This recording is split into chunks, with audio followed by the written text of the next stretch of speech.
So নমস্কাৰ প্ৰিয় দৰ্শকসকল, মই আজি আপোনালোকৰ মাজলৈ এটা বেলেগ এটা ভিডিঅ' লৈ আহিছোঁ। আৰু এই ভিডিঅ'টো বেলেগ একো নহয়, পংকজ পাঠক ডাঙৰীয়া তেখেতৰ ওচৰলৈকে গৈ আছোঁ। আৰু তেখেতৰ ওচৰলৈ কিয় যে আপোনালোকে গমেই পাইছে যে অসমত একদম মানে ভাইৰেল হৈ আছে তেখেত। চ' গতিকে মই তালৈকে তেওঁৰ ওচৰলৈকে যাব ওলোৱাৰ এটাই উদ্দেশ্য, আৰু সেই উদ্দেশ্যটো হৈছে আপোনালোকে চাওক মোৰ যিবিলাক আজিকালি নেকি বৰ্তমান পৰিস্থিতিত আজিকালি এটা ট্ৰেণ্ডিং চলি আছে, ট্ৰেণ্ডিঙে বুলি ক'ব লাগিব, যিহেতু বহু মানুহৰ চুলি গুচি গৈছে, বহু মানুহৰ চুলিবিলাক সৰি সৰি নোহোৱা হৈ গৈ আছে। গতিকে টপাংকুল হ'বলৈকে গৈ আছে সকলো মানে। তো ময়ো তেনেকুৱা লাইনতে গৈ আছোঁ, মানে ট্ৰেণ্ডিঙত সোমাই গৈ আছোঁ। সেইটো কাৰণে মই ভাবিলোঁ কি পংকজ পাঠক ডাঙৰীয়া তেখেতক আজি মই গৈ পেলাই লগ কৰোঁ। তেখেত আহি আছে গুৱাহাটীত, গতিকে মই তাৰ ওচৰলৈকে যাব ওলাইছোঁ। আৰু তাত গৈ পেলাই ময়ো প্ৰেক্টিকেলি গৈ পেলাই ঔষধটো লগাই চাওঁ, আচলতে সঁচা হয়নে, মিছা হয়নে, ভাল হয়নে, বেয়া হয়নে, সকলোখিনি মই ডিটেইলছ আপোনালোকক লগাই পেলাই দি গৈ থাকিম। তো আপোনালোকে চাই গৈ থাকক। চাওক মোৰ চুলিৰ অৱস্থাটো আপোনালোকে চাওক, মানে কি মোৰো নাই একদম মানে হেৰি হৈ গৈছে। এনেকুৱাকৈ গোটেইখিনি মানে সৰা আৰম্ভ হৈছেই, মানে কি প্ৰায় অলপ চলপ আছে আৰু কি বুলি কয় পাতল হৈ গৈ আছে। সেইটো কাৰণে মই ভাবিছোঁ কি আজি মই গৈ পেলাই সেই ঔষধটো লগাই চাওঁ, লগাই চাই পেলাই কেনেকুৱা কি প্ৰফিট হয়, মানে ভাল হয় নে বেয়া হয়, সকলোখিনি আপোনালোকক দেখুৱাই গৈ থাকিম।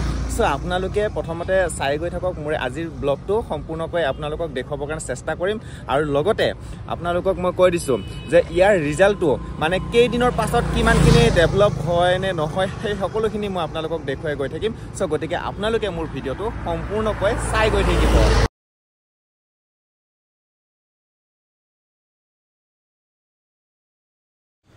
বন্ধুসকল, আকৌ এবাৰ কৈ দিছোঁ, চাওকচোন মোৰ চুলিখিনিও সুন্দৰকৈ যাব ধৰিছে আৰু মানে তো গতিকে সেইকাৰণে মই ভাবিলোঁ তেওঁক লগ কৰি পেলাই আজি ঔষধখিনি লগাই লওঁ। আৰু তেওঁ বহুত দিনৰ পৰা অপেক্ষা কৰি আছিলোঁ তেওঁক, মানে গুৱাহাটীত কেতিয়া আহিব। ফাইনেলি আজি আহি উপস্থিত হ'লে। তো উপস্থিত হোৱাৰ কাৰণে মানে উপস্থিত এতিয়া হোৱা নাই, হ'ব মানে মানুহবোৰ এতিয়া জুম পাতি আছে। তো গতিকে সেইকাৰণে ময়ো আগতীয়াকৈ আহি পেলাই ইয়াত ৰৈ আছোঁ। মানে এতিয়া যে মই দেখুৱাই দিলোঁ এই ফিল্ডখনতে ঔষধ লগাব। তো বলক চাই গৈ থাকক। এইয়া চাওক, এই যে আপোনালোকে দেখিছে এই গাড়ীখন, এই কিছু সময় ৰখাৰ পাছত ইয়াতে মানুহবোৰ ভিৰ পাতিলে। আৰু এই গাড়ীখন যে এই গাড়ীখন তেওঁ এই গাড়ীখনতে মানে মেডিচিনবোৰ লৈ আহে। আৰু অলপ সময়ৰ পাছতে আপোনালোকে দেখিবলৈ পাব তেওঁক। ইয়াত যে আপোনালোকে সন্মুখত যে জুম পাতি থকা দেখিবলৈ পাইছে, এই জুম পাতি থকা মানে এই ওপৰত যে মানুহকেইজন আছে, তেওঁলোকে মানে কুপন বিক্ৰী কৰি আছে। মানে সেই কুপনখন লৈ পেলাই আপুনি দৰৱ ল'ব যাব লাগিব। মানে ইয়াতে কুপনবোৰ ধুনীয়াকৈ বিক্ৰী কৰি আছে। ইয়াৰ কুপনবোৰৰ দাম হৈছে 100 টকা। মই আপোনালোকক দেখুৱাই দিম কুপনবিলাকত কিমান টকা। তাৰপিছত কি হৈ আছে সকলোখিনি আপোনালোকে চাবলৈ হ'লে আপোনালোকে শেষলৈকে ভিডিঅ'বোৰ মানে কি এই ব্লগটো চাই গৈ থাকিব, তেতিয়া আপোনালোকে গম পাব। আৰু লগতে মই এটা কথা কৈ দিওঁ আপোনালোকক, ব্লগটো আপোনালোকে সম্পূৰ্ণকৈ চাব লাগিব, তেতিয়াহে আপোনালোকে সকলোখিনি কথা গম পাব। চ' এতিয়া মই আপোনালোক কুপনটো দেখুৱাই দিছোঁ। এই চাওক, এইটো হৈছে কুপন। এই কুপনটো লৈ পেলাই আগবাঢ়ি যাব লগা হৈছিলে মোৰ। আৰু তাৰপিছত কুপনটো যিহেতু পাই গ'লোঁ, কুপনটো পাই যোৱাৰ পাছত মই সুন্দৰকৈ লাইনত মানে শাৰী পাতি আগবাঢ়ি গৈ আছোঁ। তাৰ পাছত পংকজ পাঠক তেখেতে কিছুমান নিয়ম নীতিৰ কথা কৈ আছে, কেনেকুৱা লগাব লাগে, কি কৰিব লাগে, সকলোখিনি নিয়ম নীতিৰ কথা কৈ গৈ আছে। আপোনালোকে সম্পূৰ্ণকৈ ব্লগটো শুনক, তেতিয়া আপোনালোকে সকলোখিনি কথা গম পাই গৈ থাকিব।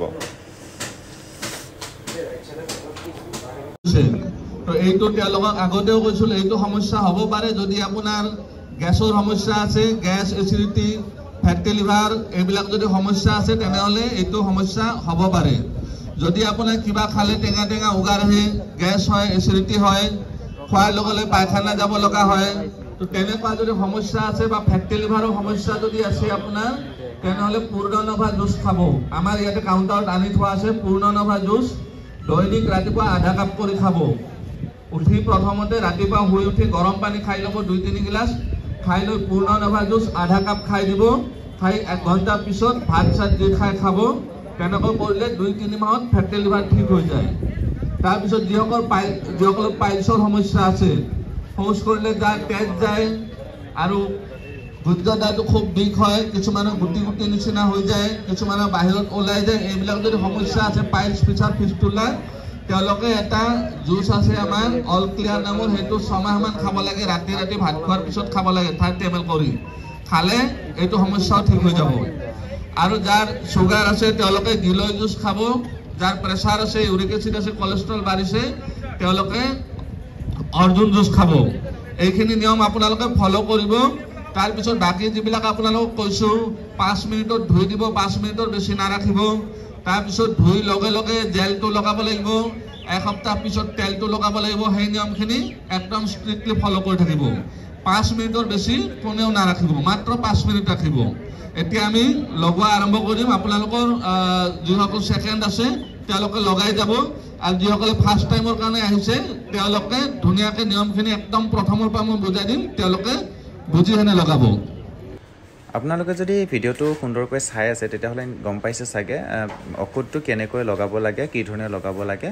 আৰু লগতে পংকজ পাঠক তেখেতে নিজে আহি পেলাই লাইনত কিদৰে শাৰী পাতি আগবাঢ়ি গৈ থাকিব লাগে তেওঁ বুজাই দি আছে, আৰু ঔষধবিলাক কেনেকৈ লগাব লাগে সেই কথাবোৰো তেওঁ মানে ধুনীয়াকৈ কৈ গৈ আছে। আৰু চাওক, মই ধুনীয়াকৈ গামোচা চামোচা মূৰত মাৰি ল'লোঁ, আৰু গামোচা চামোচা মাৰি ৰেডি হৈছোঁ লগাবৰ কাৰণে। গামোচাটো এইকাৰণে লগাব লাগে, তেওঁ কৈ দিছে যে যদি ঔষধটো মুখত লাগি যায়, মানে মুখত যেতিয়া পৰি যায় তেতিয়া মানে খুব জ্বলা পোৰা কৰে, মানে সহ্য কৰিব পৰা নাযায়। সেইটো কাৰণে গামোচাখন মাৰি ল'ব লাগে, যাতে ঔষধটো লগোৱাৰ পিছত মানে ধুনীয়াকৈ তলৰ পৰা যাতে নামি নাহে, সেইকাৰণে তেওঁ মানে এনেকৈ গামোচাখন লগাই ল'ব দিয়ে। চ' গতিকে এয়া চাওকচোন কি ধৰণে লগাই আছে। মই অকণমান আপোনালোকক দেখুৱাই দিছোঁ, আপোনালোকে চাওকচোন। চাওক, মই লাইনত মানে কি গৈ আছোঁ, আগবাঢ়ি গৈ আছোঁ, লাভা নাই, পাম আৰু।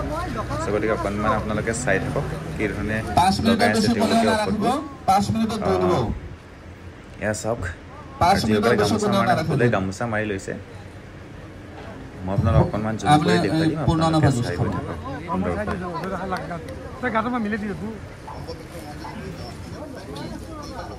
দুবাৰ লগাব পাৰিব এইটোত।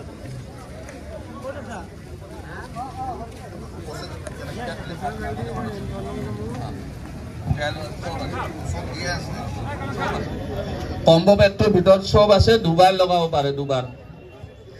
তাতে কাগজ এখন আছে, গোটেই নিয়মখিনি লিখা আছে লগোৱা।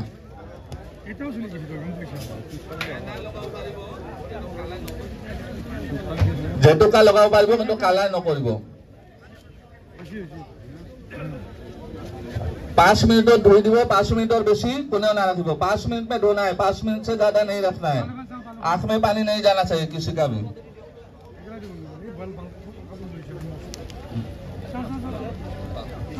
जेल तो 3 बार 4 बार, और तेल तो 1 सप्ताह पिছত राति राति।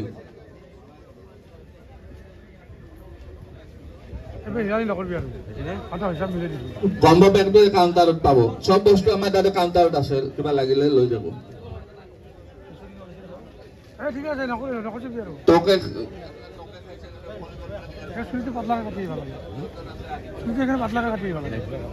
জেলটো লগাই থৈ দিব পাৰিব, একো নাই, শুকাই যাব। তেলটো 1 সপ্তাহ পিছত লগাব, কন্টিনিউ লগাই থাকিব, 6 মাহ 7 মাহ যেতিয়ালৈকে পাৰে লগাই থাকিলে হ'ল। জেলটো 1 সপ্তাহ যেতিয়া ঔষধ লগাই তেতিয়া 1 সপ্তাহ।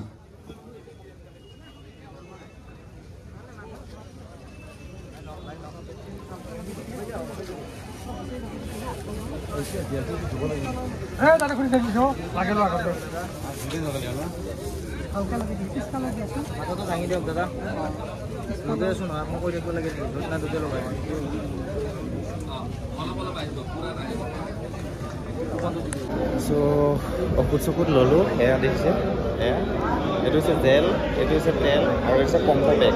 মানে এই কম্বো পেকটোত আপোনালোকে কি কৰিব পাৰিব, সুন্দৰকৈ ধৰি লওক লগাব পাৰিব। ইয়ালৈকে নাহিলেও হৈ যাব, ইয়াত 2 টাইম লগাব পৰা কেপাচিটি আছে। চ' কম্বো পেকত মানে গতিকে ইয়াত নাহিলেও আপোনালোকে সুন্দৰকৈ লগাব পাৰিব। ইমান লাইন চাওকচোন, মানুহবিলাকৰ ভিৰ আপোনাৰ, কিমান লাইন, এইফালে আছে, এইফালে আছে, আৰু সেইটো চাইডে মই আপোনালোকক দেখুৱাই দি আছোঁ।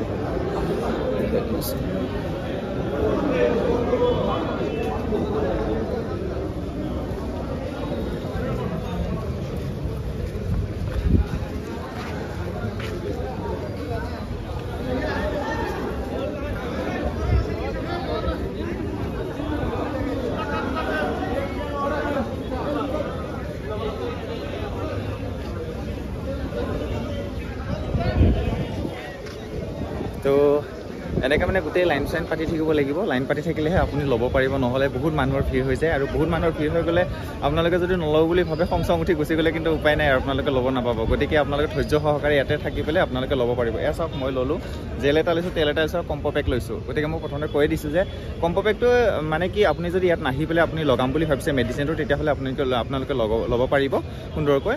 মানে কি ঘৰত থাকি আপোনালোকে ল'ব পাৰিব, 2 টাইম লগাব পাৰি বুলি কৈছে।